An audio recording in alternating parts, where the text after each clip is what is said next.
सुल्तान मुराद की शहादत के बाद उस्मानी सल्तनत एक नए मोड़ पर खड़ी थी।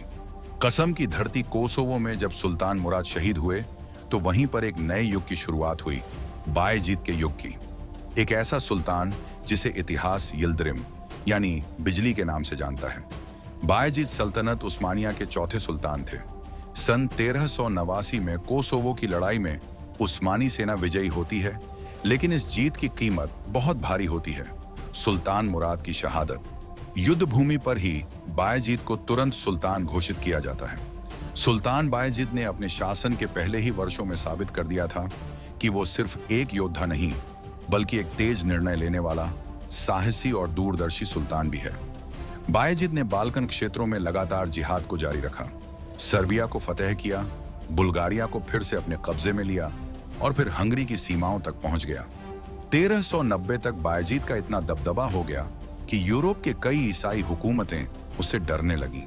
वो इस खौफ के साए में जी रही थीं कि कब उनका नंबर आएगा।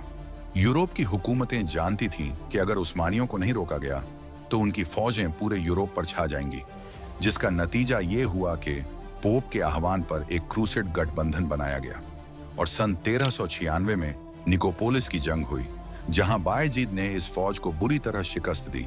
ये उस समय की सबसे बड़ी उस्मानी जीतों में से एक मानी जाती है। निकोपोलिस की जीत के बाद बायजीद यिल्दिरिम ने बल्कन में अपनी पकड़ और मजबूत कर ली। सर्बिया, बुल्गारिया और वालाचिया जैसी कई ईसाई रियासतों को उसने अधीन कर लिया या उन्हें कर ट्रिब्यूट देने पर मजबूर कर दिया।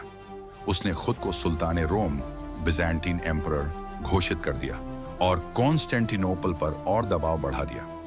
जब बायजीद यूरोप में व्यस्त था, तब एशिया माइनर के कुछ तुर्क अमीरात फिर से आजाद होने लगे। बायजीद ने इन पर चढ़ाई करके उन्हें दोबारा सल्तनत में मिला लिया, लेकिन इसने एक बड़ी महाशक्ति को चुनौती दी और वो शक्ति थी अमीर तैमूर लंग। ये वो वक्त था जब दोनों सल्तनतों की सरहदें एक साथ मिलने लगी थी। बायजीद ने बगावत को तो कुचल दिया था, लेकिन इनके अमीर तैमूर लंग के पास गए और मदद की गुहार लगाई। तैमूर लंग ने बायजीद को एक खत लिखा जिसमें उसने कहा कि तुमने जो इलाके काफिरों से छीने हैं उन्हें अपने पास रखो, लेकिन इसके अलावा जो इलाके हैं जो मुसलमानों के हैं उन्हें फौरन उनके सरदारों को वापस करो, वरना मैं खुदा का कहर बनकर तुम पर बरसूंगा।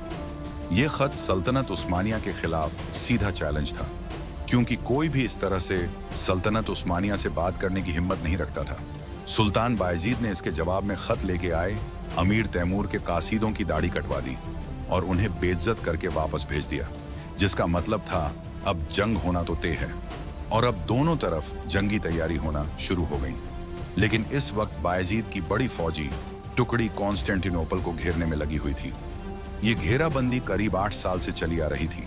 वहीं तैमूर लंग ने बिना किसी देरी के सल्तनत उस्मानिया के सरहदी इलाकों पर हमला कर दिया। जब तैमूर ने हमला किया तो बायजीद को घेराबंदी हटाकर वापस अनातोलिया लौटना पड़ा। याद रहे, इस वक्त ये दोनों सल्तनत दुनिया की सुपर पावर थी। एक एशिया की सबसे बड़ी ताकत थी तो दूसरी यूरोप की। इसके अलावा दोनों ही मुस्लिम सल्तनत थी। दोनों के बीच सन 1402 में अंकारा की लड़ाई हुई, जहां एक तरफ तैमूर लंग की फौज में तकरीबन 1,40,000 सिपाही और हिंदुस्तान से आए हुए हाथी शामिल थे, वहीं दूसरी तरफ उस्मानी फौज करीब 1,00,000 सिपाहियों पर मुश्तमिल थी। दोनों ही फौज ताकतवर थी और दोनों के ही हौसले बुलंद थे। ये एक फैसला कुन जंग होने जा रही थी। ये लड़ाई बायजीद के शासन का टर्निंग पॉइंट साबित हुई। इस युद्ध में बायजीद की सेना बुरी तरह हार गई, यहां तक कि सुल्तान को तैमूर लंग ने कैद कर लिया। कुछ स्रोतों के अनुसार बायजीद को तैमूर ने एक लोहे के पिंजरे में कैद किया और कुछ महीनों बाद यहीं उसकी मौत हो गई। ये उस्मानियों के लिए सिर्फ एक हार नहीं थी, बल्कि एक शर्मनाक मौका भी था। सल्तनत उस्मानिया का सुल्तान बंदी बनकर मर चुका था, लेकिन इन सब के बावजूद अमीर तैमूर का सल्तनत उस्मानिया पर कब्जा करने का कोई इरादा नहीं था। तैमूर का असली मकसद था बायजीद को सबक सिखाना, क्योंकि बायजीद ने उसकी शरण में आए अनातोलियन अमीरों पर कब्जा कर लिया था। बायजीद और तैमूर के बीच घमंडी और अपमानजनक चिट्ठियां चली थीं, जिसका सबक वो बायजीद को सिखाना चाहता था। इसके अलावा तैमूर खुद को इस्लामी दुनिया का शहंशाह मानता था और बायजीद के बढ़ते वर्चस्व से उसे खतरा लगा। इसलिए तैमूर ने बायजीद को हराया, अपमानित किया और पकड़कर अपनी ताकत का संदेश दिया कि वो आलम इस्लाम का सबसे ताकतवर हुक्मरान है।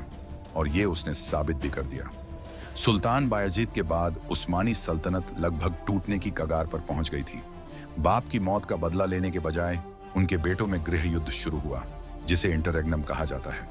अब सवाल है, क्या उस्मानी सल्तनत खत्म हो गई, या उस पर तैमूर लंग ने कब्जा कर लिया, या फिर यहां से एक नए दौर की शुरुआत होने वाली थी? जानेंगे ऑटोमन एम्पायर के अगले एपिसोड में।